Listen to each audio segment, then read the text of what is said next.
Hey guys, welcome back to the channel. Today's video is about 5 life lessons that I've learned in the last couple of years. These ones really helped me to be more productive, more successful, and at the end make my life much better. So I'm really happy to share these ones with you. Hope you guys are excited. And before we start, if you like the content, please subscribe to the channel. If you do not like the content, of course, then do not watch my videos and do not subscribe to the channel. So let's get started. The first lesson I want to talk about is have a good routine. So for me, that means like every day should have some kind of structure. For example, I really think it's important to wake up and go to sleep at the same time. It doesn't matter so much if you wake up at 6 a.m. or 11 a.m. Just choose a time that fits for you, that works with the life you're living, and stick to it every day. Also try to get the same amount of sleep every day. Besides that, for me it's also very important every day before I leave the house to have a good breakfast. This helps me to have energy through the entire day and also keeps me way much more positive than having no breakfast, and also have the apartment clean and organized before I leave, which includes also making my bed. When I started to do that, it was a really big game changer for me. Besides that, I also think it's very important to do sports every day or nearly every day, and also talk or meet your closest family members, friends, and also go on dates every week. Thanks to Jordan Peterson, he is the guy that I learned a lot about this topic. The second life lesson I want to talk about is do not be a nice guy. Do not be a pleaser and do not look for validation and approval of other people. This is really so bad and so negative for your life, you cannot imagine. Because what does it do? It makes you look really fake, and it puts all the power, the energy about how you feel about yourself external. So you give that power away to other people, and they are the ones who are responsible for your well-being. So this shows like a really low self-esteem, and you're kind of like chasing after other people about how you feel. And what this makes other people, of course, chasing makes other people run away. So they will never feel good about you, and that is really, really the worst thing you can do. What you have to do instead is you have to have this energy, this power inside you.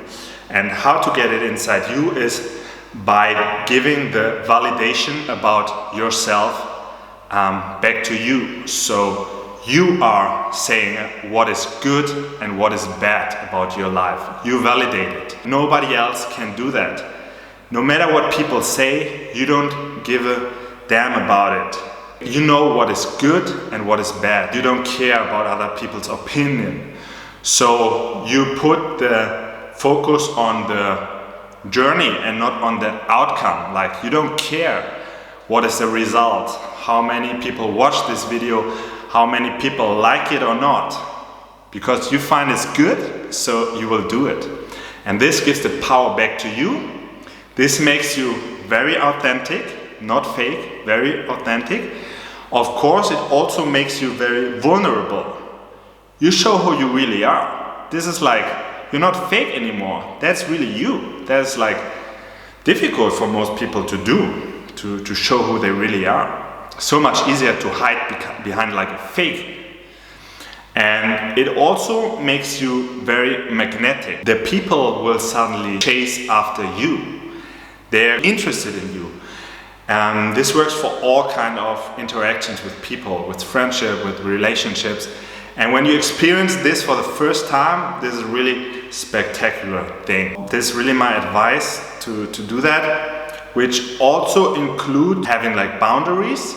So you telling really people very clearly, this is something I do not accept, that kind of behavior towards me. Of course, also say things that you like about them. It's a hard thing, but it will remove all the people from your life that do not like you, but it will bring all the people to your life that are good for you. The next life lesson I want to talk about is do not compare yourself to other people.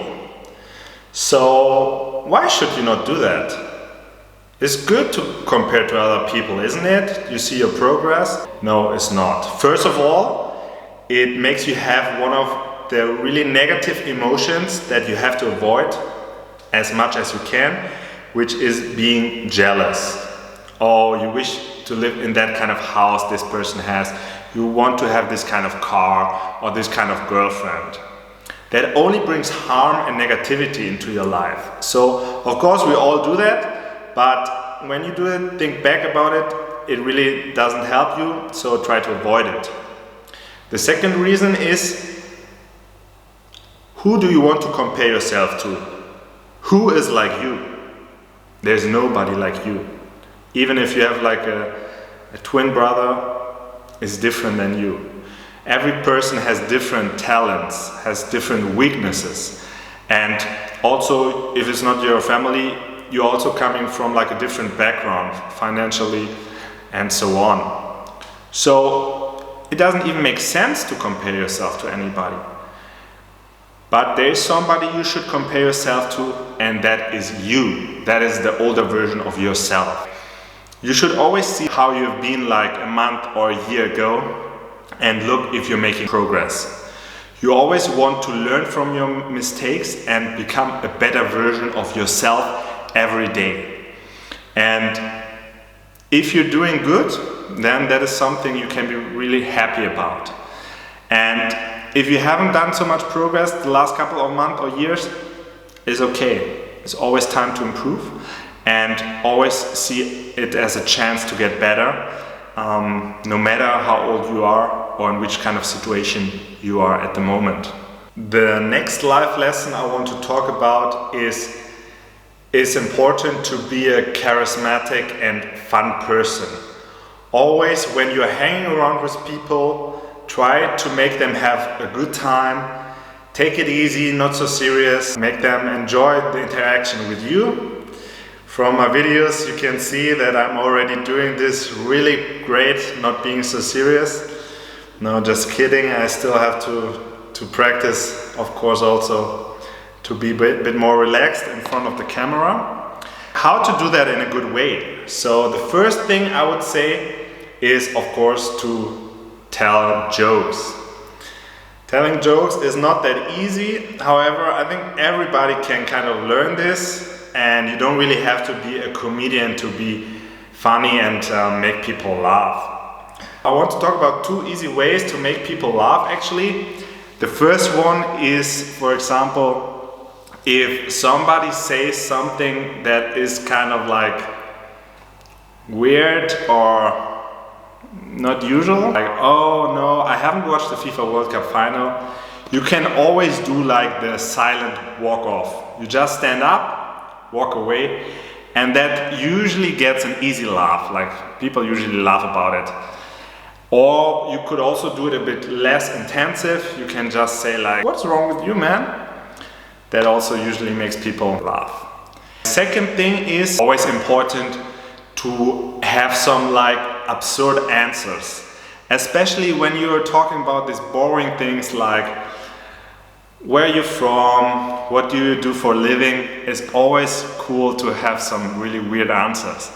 So one guy that I really like about this topic is Daniel Mack. Probably you guys all know him. He's the one who always asks the people like, hey, what are you doing for a living? The ones who are like sitting in a really expensive sports car. And what you often see is like people cannot really handle this situation so well. So they give like either really boring answers, like what they're really for sure, like, oh, I'm an IT guy, or I'm a physician. And sometimes people even cannot handle the situation at all. Like, they don't really know what to say, like, and you see it in their face for like a few seconds. They're thinking like, oh no, what should I say now? And then at the end, mostly they say like the truth, which is often like, oh, my dad is rich, he bought me the car, or well, yeah, I just rented the car. But of course, you guys are really cool and have cool answers, and you should always have these absurd answers. One guy saying, oh, I sell bananas. Of course, that's like really kind of silly and funny answer in my opinion. Or another guy said like, I'm in the porn music production. I've never heard that before. I found really cool answer. So yeah, always have some kind of absurd answers prepared. The second thing I think which makes you really charismatic and fun person is to ask really cool, interesting questions to people. Of course, often you need some kind of background, but I can give you an example of some really easy way to ask cool questions that you can do basically all the time. And that is when you meet a new person and they're telling you something like, oh, I've been living in this country for a couple of years, or I'm doing this kind of job. A really cool question is always to ask, yeah, in your job, what is the coolest, the highlight of that job? What do you like the most about it? And also, what is the worst, the most negative thing about it? That is a really cool question which engages the people to talk about feelings, which allows them to talk about positive but also about negative feelings. And that is something that people usually are not allowed to do in society. So it's a really cool way to give them an opportunity for that. You could say it also in a boring way, say like, how is it like to be a lawyer or something like that? That's in my opinion a really boring and simple question. The last life lesson I want to talk about is treat yourself good. Go for that workout, eat healthy food, meet people on a regular basis. Listen to the music that you like, watch the movie that you enjoy. Go for whatever that makes you happy regularly, because it's very important. First of all, you need to feel good about yourself. Then you're able to maybe also make other people feel good, your friends, your family, and also at the end, the community. Which I think is also very important to include in this is celebrate the little victories. You've done this hard workout, which is good for you. Now you deserve to eat nice ice cream. Or I finished to produce this video. Now I can spoil myself with a good meal. And when you graduate from med school, now you're a doctor, you deserve to go for like a journey around the world or something like that. Or it's your birthday. Go to this fancy, expensive restaurant, have this good meal. That's, in my opinion, very important for a healthy lifestyle.